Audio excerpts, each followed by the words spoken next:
Hello students, how are you all. I hope कि आप सभी बहुत अच्छे होंगे और आप सभी ने जो पिछला चैप्टर वो अच्छे से कंप्लीट कर लिया होगा।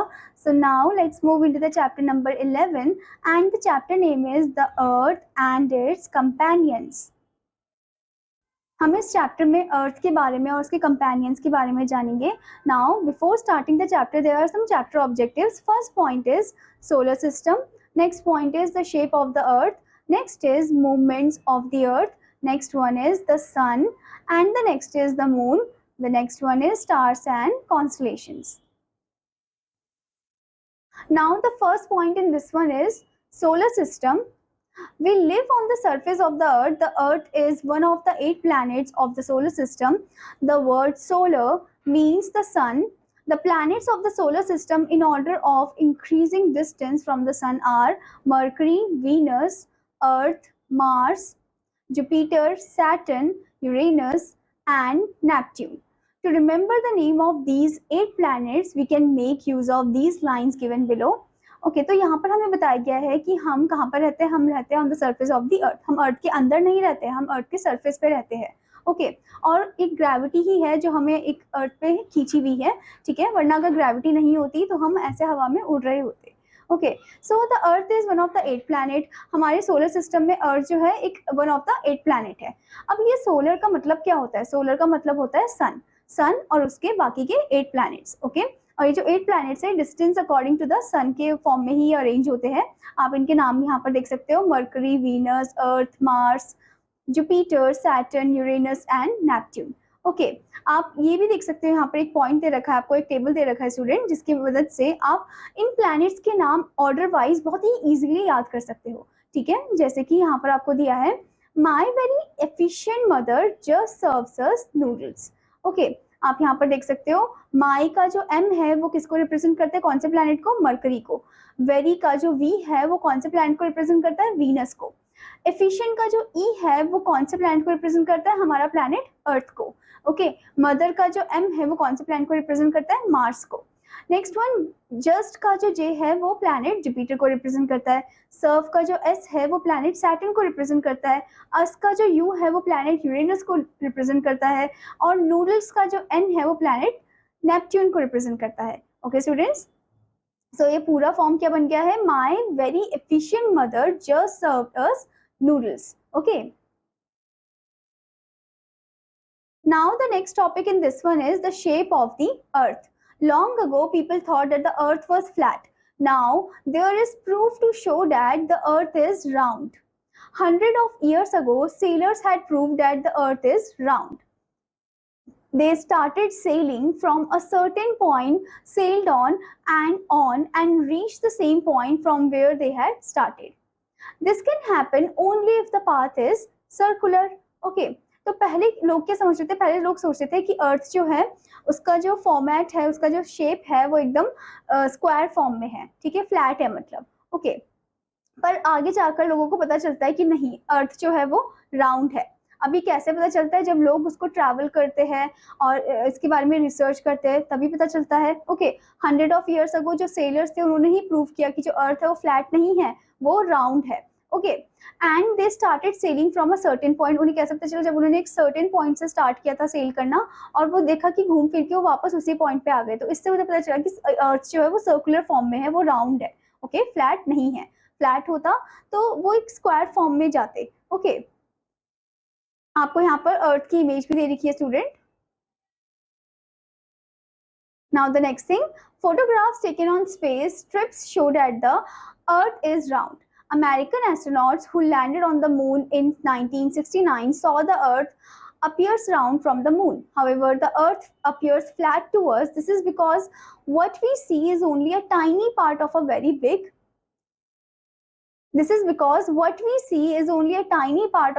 big arc.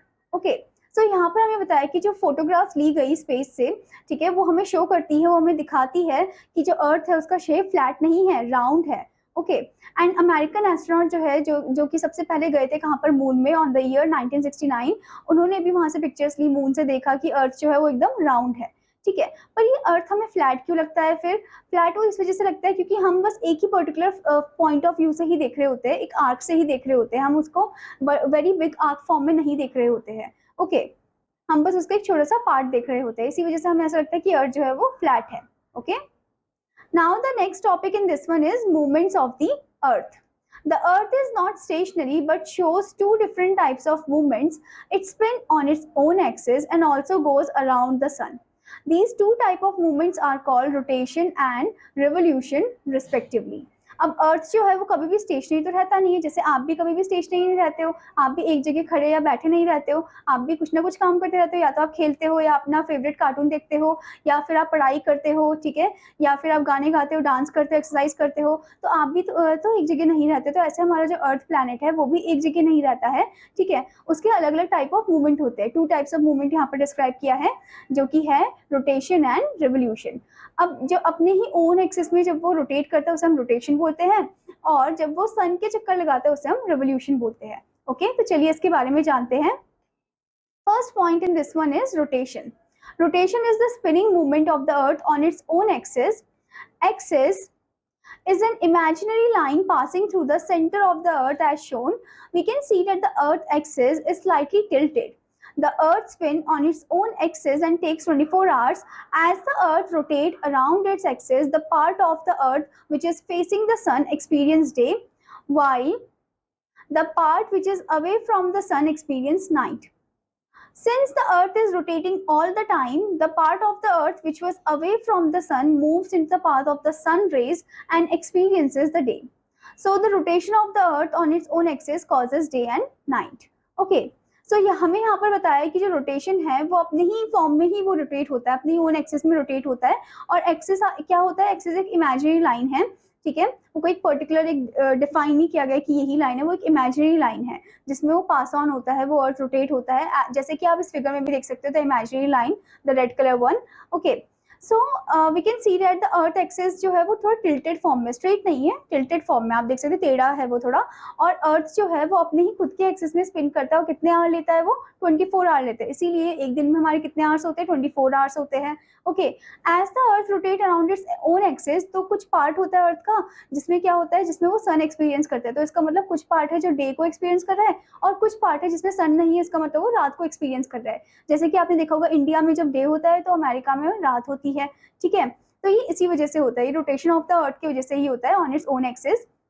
Since the earth is rotating all the time, तो इसका मतलब ये नहीं है कि हमेशा ही दिन होती रहेगी, हमेशा ही रात होती रहेगी उस पर्टिकुलर जगह में, नहीं, ऐसा नहीं है, वो रोटेट होता रहता है। तो क्या होता है फिर, जिस जगह दिन थी अब रात हो गई, और जिस जगह रात थी अब दिन हो गया, ठीक है, तो इसी फॉर्म से हमारे जो है डेज एंड नाइट जो है चेंज होते रहते हैं। Okay students, now students before going further there is an activity work. So ये जो एक्टिविटी वर्क है ये आपको खुद परफॉर्म करना है, but under the supervision of your Elder. Okay, now the next point in this one is revolution. Revolution is the movement of the earth around the sun. It moves on a fixed path called the orbit. It takes the earth 1 year, that is 365 days and 6 hours to complete the revolution. अब revolution जो है वो movement है earth का around the सन, मतलब कि सन के चक्कर लगाता है अर्थ, ठीक है, और वो एक फिक्स पार्ट में मूव होता है जिसको हम ऑर्बिट बोलते हैं, ठीक है, और अर्थ जो है वो 1 ईयर लगाता है, यानी कि 365 डेज एंड 6 आवर लगाता है to complete one revolution. Okay, here you can see the revolution of the earth. Okay students, the revolution of the earth causes seasons. The 5 seasons are summer, autumn, winter, spring and rainy. Without the tilt of the axis of the earth, seasons would not have been possible. The temperature would have remained the same throughout the year. अब यहाँ पर हमें बताया कि जो revolution है वो movement है अर्थ का जो कि चक्कर लगाता है किसके, सन के, ठीक है, जैसे कि आप इस फिगर में भी देख सकते हो कि जो अर्थ है वो सन के चक्कर लगा रहा है, ठीक है, और वो भी फिक्स्ड पाथ में, जिसे हम क्या बोलते हैं, ऑर्बिट बोलते हैं। एंड इट टेक्स अबाउट कितना टाइम लगता है उसे, it takes 365 days and 6 hours, okay, to complete one revolution. And जो रेवोल्यूशन है अर्थ का, it causes the change in the season, ठीक है, जैसे कि summer, spring, autumn, winter, rainy. Okay, so अगर सोचो कि एक्सिस अगर वो नहीं मूव करेगा अराउंड द सन, देन इसका मतलब ये हुआ कि जो सीजन है वो एक पर्टिकुलर जगह में हमेशा हमेशा के लिए परमानेंटली वैसे ही रहेगा। अगर समर है तो उस जगह समर ही रहेगा, विंटर है तो विंटर ही रहेगा, ठीक है, तो वो चेंजेस नहीं हो पाएंगे। तो रेवोल्यूशन हो रहा है तो इसी की वजह से सीजन में चेंजेस आते हैं। Okay, Now students, before moving further, there is a point, boost your mind. First one, the earth is the only planet that supports life. earth इकलौता planet है जो support करता है life को. Next one, the highest temperature ever recorded on the earth was 57.7 degrees Celsius in the Sahara desert. This is hot enough to fry an egg on the sand. अब highest temperature कहाँ पर note हुआ है? Sahara desert में. कितना था? 57.7 degree Celsius. और ये इतना ज्यादा गर्म है कि एक एग भी जो है वो फॉर्म हो सकता है, यानी कि बन सकता है अंडा. Okay, now next one, the lowest temperature over recorded was minus 88.3 degree Celsius in Antarctica. सबसे lowest temperature Antarctica में note हुआ, that is minus 88.3 degree Celsius. Okay. Now students, the next topic in this one is the sun. The sun is a huge ball of hot gases. It is the star nearest to the earth.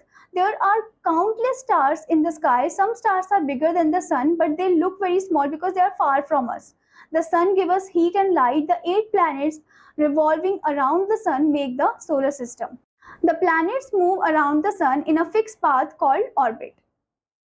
अब यहाँ पर हमें बताया कि जो सन है वो एक huge ball of hot gases है और ये एक नियरेस्ट स्टार है हमारे प्लैनेट अर्थ से, ठीक है, अर्थ में, ठीक है. बट हमने देखा कि काउंटलेस स्टार है कहाँ पर? आसमान में, ठीक है. पर कुछ ऐसे स्टार है जो कि सन से भी बड़े होते हैं, पर तब भी वो हमें छोटे क्यों दिखते हैं? क्योंकि वो काफी ज्यादा दूर होते हैं एज कम्पेयर टू सन, ठीक है. सन पास है जबकि वो स्टार्स काफी ज्यादा दूर है, इसी वजह से वो हमें छोटे दिखते हैं, जबकि है वो बड़े, ठीक है. एंड सन जो है हमें क्या देता है? हीट और लाइट देता है, नेचुरल हीट एंड लाइट देता है. और 8 प्लैनेट्स जो उसके चक्कर लगाते हैं वो क्या फॉर्म करते हैं? सोलर सिस्टम फॉर्म करते हैं. Okay, and the planets who move around the sun in a fixed path, that is known as the orbit. Okay, here you can see the image of the sun. Now students, before moving further, there is a point, boost your mind. Pluto is now considered as a dwarf planet. Pluto को हम बौना planet बोलते हैं. Okay students. Now the next topic is the moon. A heavenly body that revolves around the planet is called a satellite. The moon is the only natural satellite of the earth. It is about 3,84,400 kilometers away from the earth. It takes about 27.3 days to complete one rotation, as well as revolution around the earth. The moon does not have any lights of its own.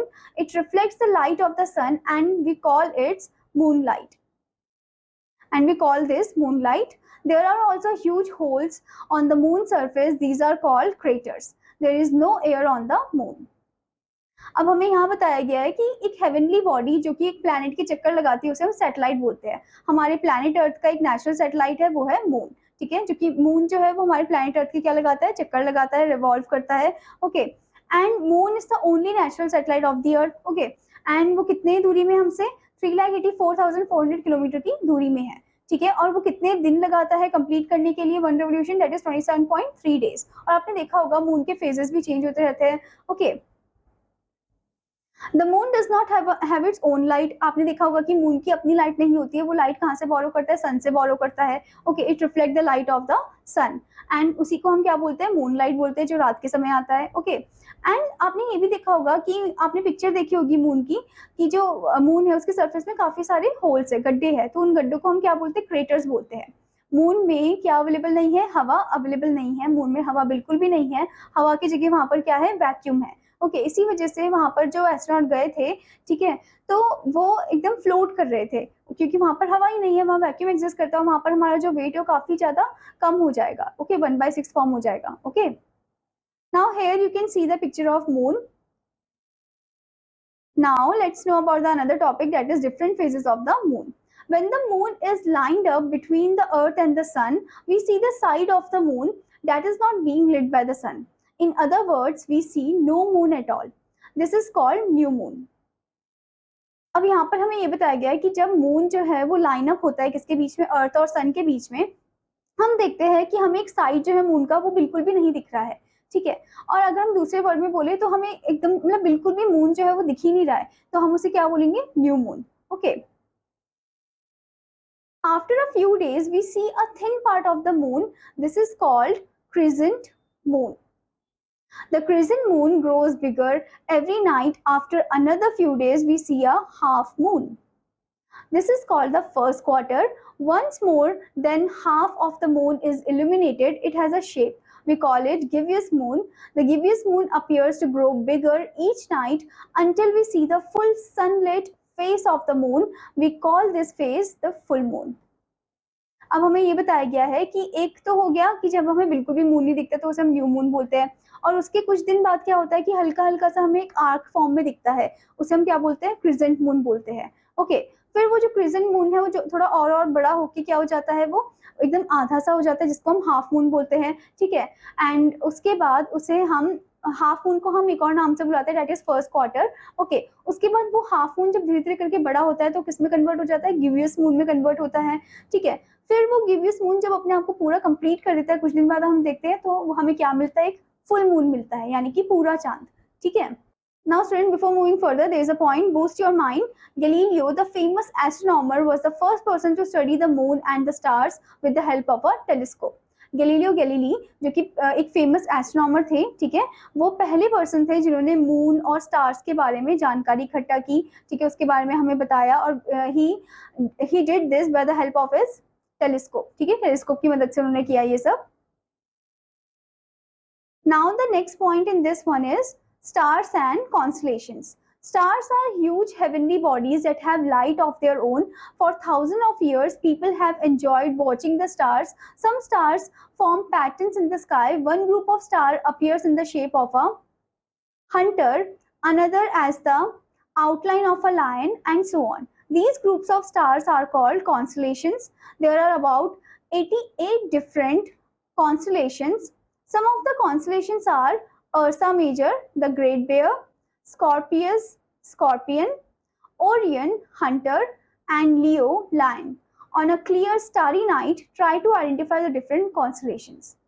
अब हमें ये बताया गया है कि stars जो है एक ह्यूज हेवनली बॉडीज है, दिखने में हमें छोटे लगते हैं पर हमसे दूर है, इसी वजह से छोटे लगते हैं वो. ठीक है, जबकि वो है काफी ज्यादा बड़े बड़े, एंड उनकी अपनी खुद की लाइट होती है. Okay, for thousand of years people जो है वो एंजॉय करते थे, उनका मतलब एक एक्टिविटी था, एक फन एक्टिविटी था कि स्टार्स को देखना, उनको गिनने की कोशिश करना. ओके, कुछ स्टार वो देखते थे कि एक पैटर्न भी फॉर्म करते हैं, अभी भी हम देखते हैं कि स्टार्स जो है वो पैटर्न फॉर्म करते हैं. तो वन ग्रुप ऑफ स्टार्स जो कि हमारे लाइक स्काई में अपीयर होते हैं, एक पर्टिकुलर शेप लेते हैं, उनको हम कॉन्स्टलेशन बोलते हैं. ओके, सो आपने देखा होगा different different type of constellation होता है, जैसे कि एक हंटर फॉर्म हो गया. Okay, and another as the outline of a line, line के फॉर्म में हो गया, एंड सो ऑन. अलग अलग टाइप के कॉन्स्टलेशन होते हैं. तो ये ग्रुप ऑफ स्टार ही हमारे कॉन्स्टलेशन होगा, and there are about 88 different constellation. कितने टाइप ऑफ कॉन्स्टलेशन है, 88 different types of constellation. Some of the constellation आपको यहाँ पर दिया भी गया है, जैसे कि first one is Ursa Major, as you can see in the image also. Okay, next is Scorpius, next one is Orion, next one is Leo. Okay, now students, before moving further, there is a point, boost your mind. Americans who have gone into space are called astronauts, and Russians who have gone into space are called cosmonauts.